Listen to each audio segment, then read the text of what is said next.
So the next challenge that you put in front of yourself is the thing that you're about to do right now. And I've never heard of a challenge like this before, but you're going to do a month of marathons. Yeah. So these things are only stupid or crazy if I fail. Bike ride's not crazy because I did it. Yeah. If I had failed, then people could say it's crazy. So if I fail this one, then it's stupid. No, man. I'll tell you what. You going out there and making these things happen, it's awesome. Whether you finish or not, or no matter what you do, the fact that you're putting these hardcore challenges in front of yourself it's unbelievable. Yeah. So yeah, all this stuff that I've written down and what we've talked about, all the wisdom that I've been able to gain through my injury and through being in the Marine Corps, I think the month of marathons I'm about to do, and everything else that I try and do, I'm trying to be an example. Because there's so many people when I was trying to learn to ride how to bike again, I didn't know anybody that had ever done it before until I saw somebody that had done it. And it just made everything, once you realize it's possible, it makes it so much easier. Because it can be done.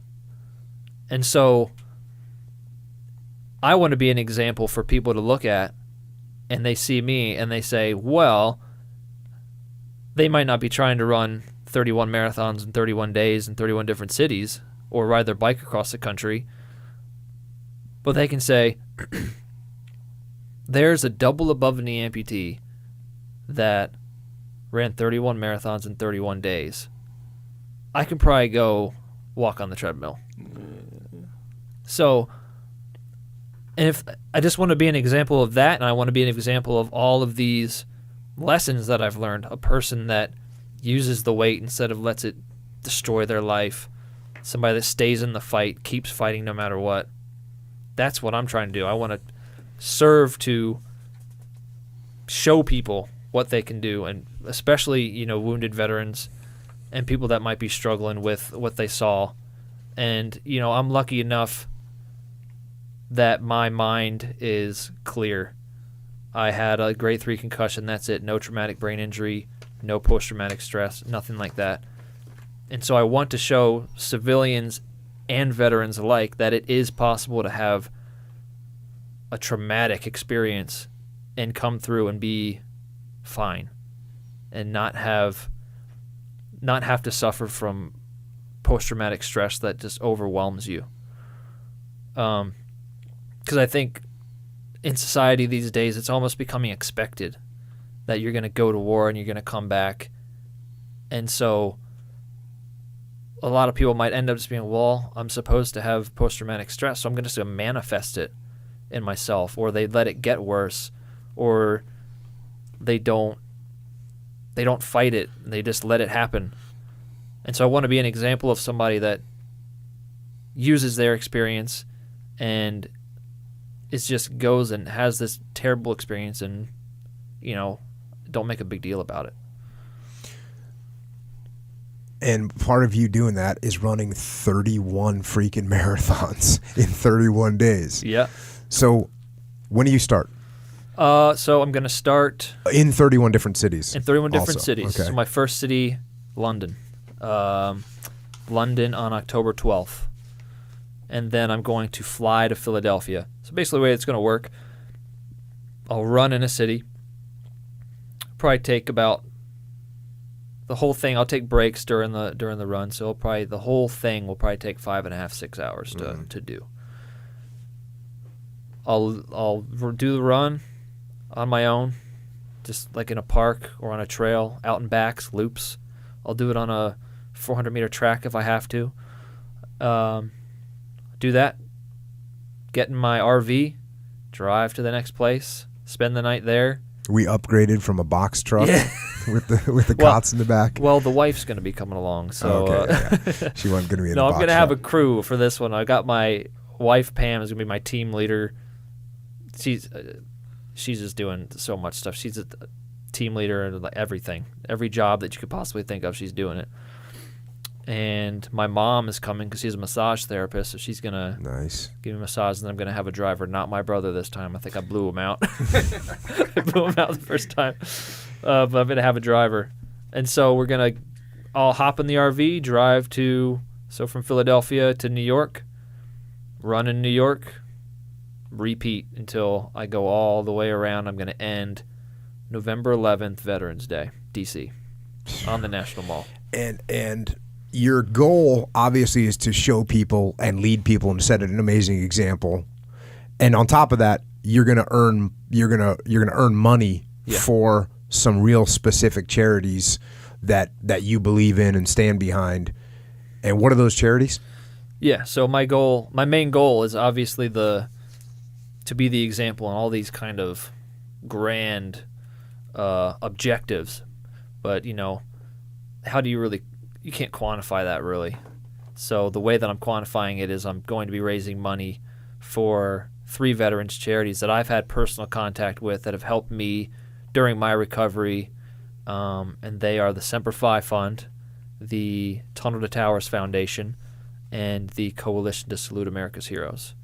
And so that's also how I'm going to be showing veterans that America loves them, because that is something that's been made abundantly clear to me everywhere I go, like all the time. I think I did 3 breakfasts in a row where somebody paid for it anonymously. I get thanked all the time. And so if they're saying that stuff to me, it's obvious that they love all veterans, and I'm trying to help connect that, just reduce that gap between the military and the civilian worlds, and get them to talk and show veterans that they're coming back to a country that appreciates them and loves them more than pretty much any other thing. And so I think by the donations and by having people come out and run with me and show me support, then that kind of helps to prove that to people.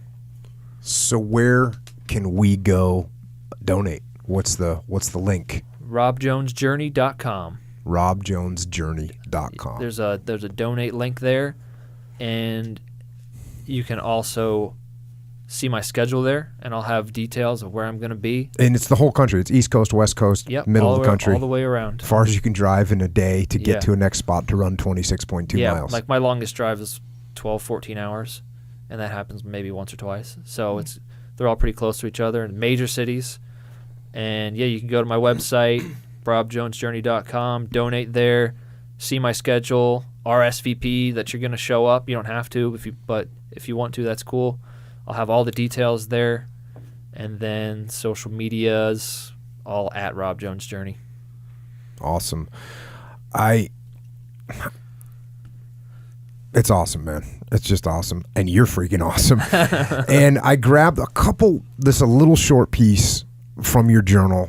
And again, this is something that I just thought is just going to be helpful to me when I read it, and will be helpful to anybody that listens, hears, or reads this. And here we go, back to your journal. The conscious is in control of forming habits. Every time we are faced with a decision of whether to quit, slow down, and rationalize a reason why that's okay, or keep pressing forward, one of those habits is strengthened. The more times we choose to push on, the stronger that habit will become.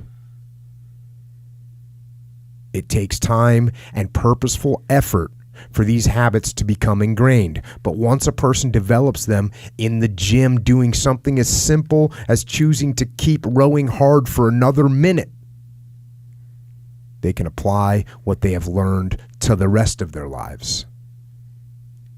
They will learn to take the harder path so that they are challenged more. They will learn to put extra effort into daily tasks. Who you are depends entirely on your influences and the level of effort that is put into forging yourself into what you desire to be.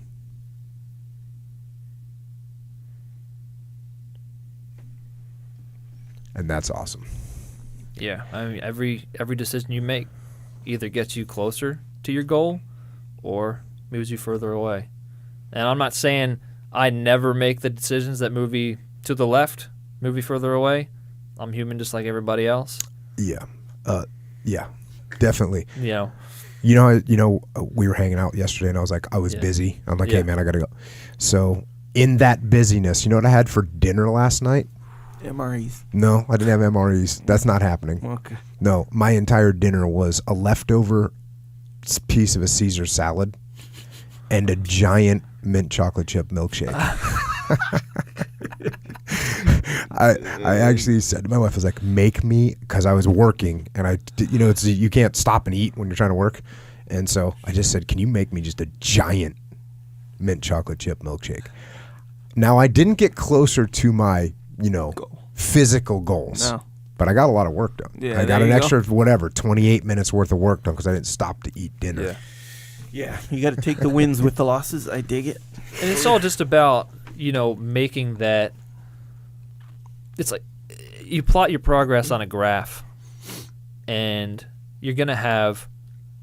It's going to go up, and then it's going to go down a little bit. Then it's going to go up, and it's going to go down. So as long as that trend is upward, then you really have nothing to worry about. But if that thing starts to level off and then you go the other way, then you need to ask yourself some questions and you need to give yourself some honest answers.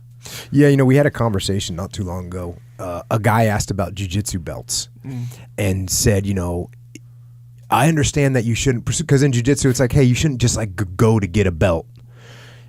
You go because you want to get better and you want to learn. And he said, I understand that you shouldn't just do it to get the belts, but it's good to mark your progress and figure your progress out. And and that's true. And that's what you're saying. Like, yeah. And I've talked about that too. I relate it to shooting where when you focus on the target, your vision gets blurry. And so you lose track of the long-term goal or the long-range target. So that's why we focus on our front sight. Because we can keep that little thing that's right in front, 3 feet in front of us on our rifle. You can keep that in focus. So that's what you focus on.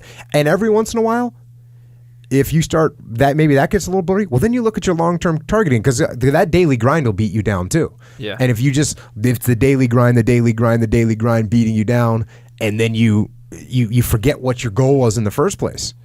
But so every once in a while, you got to look up at your long-term goal and say, I want to be doing this or achieve that or whatever. I want to do 31 marathons.